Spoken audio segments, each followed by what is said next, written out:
Good news all round, guys. It looks like everyone on my team this game has played Rivals before, which is key. Sometimes I think they're testing me. They're throwing random people in who've not only never played, but maybe never even heard of the game sometimes, and they just start them off at a random rank like Platinum 1 and just see how we all fare. But also good news, I think I solved a big problem for Rivals. I've heard people calling for roll queue, and I disagree.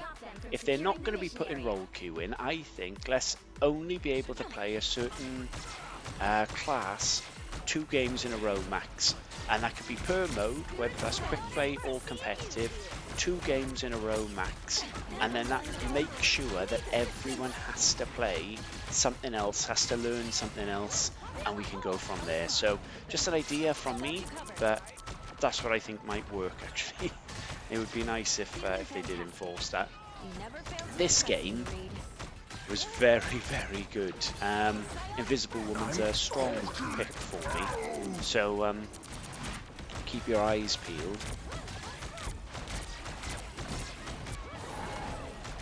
And if anything, this map is starting to grow on me. I don't mind it at all.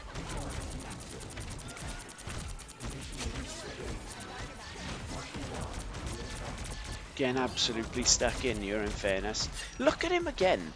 I've noticed that Cyclops, considering he has shooty eye powers, like I've said in my other videos, his only attack should be Eye Blast, yeah? And yet, he's more manoeuvrable. He can fly more than Storm in this game, who literally controls the wind. It makes no sense. Look, he's everywhere. He's in front. Look how high he is at the moment. That's from having Eye Blasts. It makes no sense. You can see how they develop some of the new characters. I think someone in Guang Guang's team must have been a Cyclops fan, so they've really got stuck in. Also, you can tell they've run out of ideas for some people with their ultimate lines. Like Cyclops just goes, ah! Mr. Fantastic goes, ha ha, whoa, like that. They've got nothing, but that death, by the way, very unfair. Wasn't my fault at all. You wouldn't believe this. The whole street was fine, bar mine. Just my TV had a power cut, so pretty unfair. I thought it seemed suspicious, and then I got a text come through from Guang Guang. You got to stop bullying players in Platinum 1, so I've turned your TV off. You can have it back essentially when you learn how to give them a chance. Thought that was pretty unfair. Unfortunately for me, I got an electrician in. He sorted my TV within the 10 seconds it took to respawn. So good news for me. I got it all sorted. But honestly, out to sabotage my my climb here, my road to Grandmaster.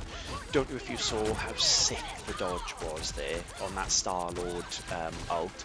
I honestly find his ult is very good for whoever's playing a Star-Lord. I never play Star-Lord, but it's a very good ult. It's hard to get away from. He's super mobile when he is ulting.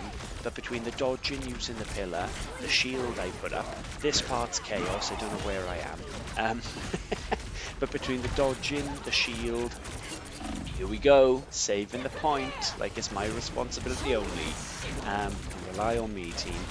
Yeah, when I'm using the pillar and then I push him away as well, I did really well to avoid in there, because like I say, it's a tough ult to get away from. Let's just keep an eye. Let's see what happens actually on this point. Do we save it? Like I said before, because I'm revisiting old games and I've progressed from here, I don't always remember what's going to happen. Obviously, going into the replay, I can see whether we've won or lost, but it's interesting to sort of relive the game, see the bits that I've missed, maybe the bits that I didn't do so well, etc. Oh, turns out they didn't get a point, which is nice. So that's pretty good actually. I'm chuffed with that. We'll actually we'll do the name segment now. There were a couple of people that stood out to me in this game. No one on the enemy team, but there were two on mine. We've got Grinder and Elongated Al.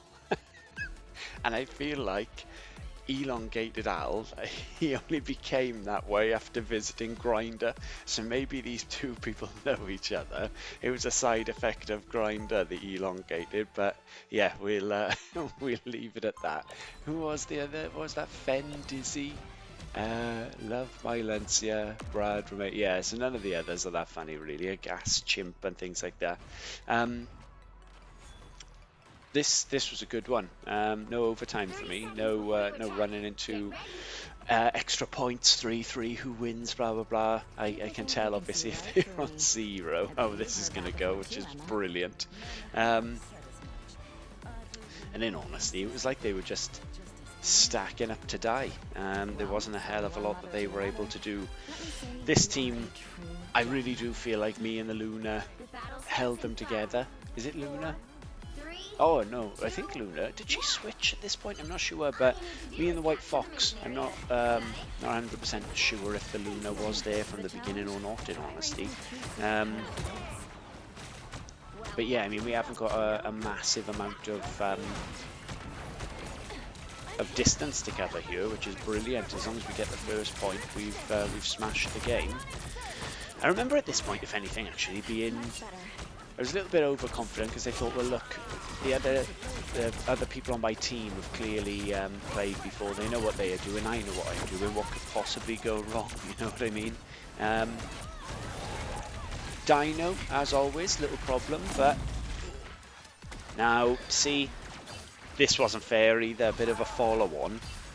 I didn't see this coming, but as it turns out, the electrician that came out to repair my TV, which he did a fantastic job of, by the way, I thought we were cool.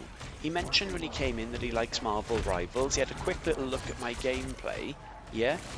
Turns out he was Elongated Al's brother, Elongated Phil. Didn't see that coming in a million miles, so clearly he was super biased. As he was leaving the house after completing a job, he turned my Wi-Fi off.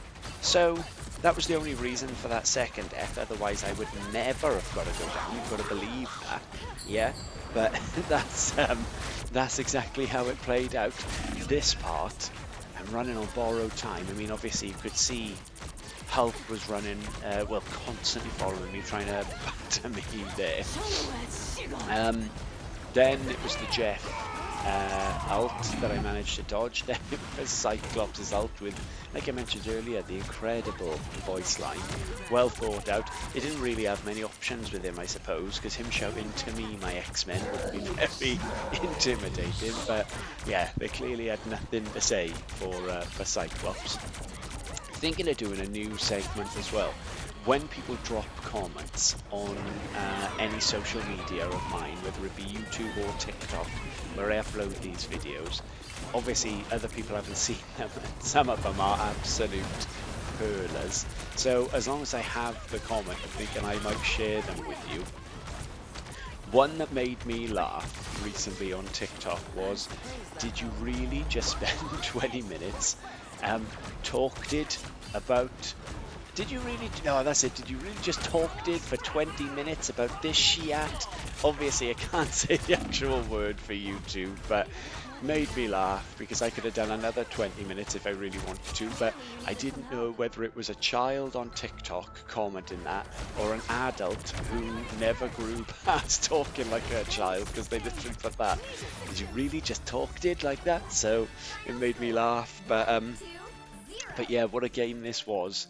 Nice to have such a straightforward one, to be honest, in this road to Grandmaster, because they've been setbacks, they've been tough ones, some unenjoyable ones for sure. So I don't think it's any, coincidence that White Fox got MVP and SVP, mind. They are one of the easiest characters to get it with. They're just good all-rounders in this game. But 16, 2 and 21. Most kills of any strat for me. Least deaths of any strat. Most assists of any strat. And the second highest healing. Most damage. So really, I think my argument there is pretty strong for MVP. However, I say this every game. Can't believe I didn't get it. So that's becoming a recurring theme of all my videos as well. But thank you for watching. That's another one in the road to Grandmaster.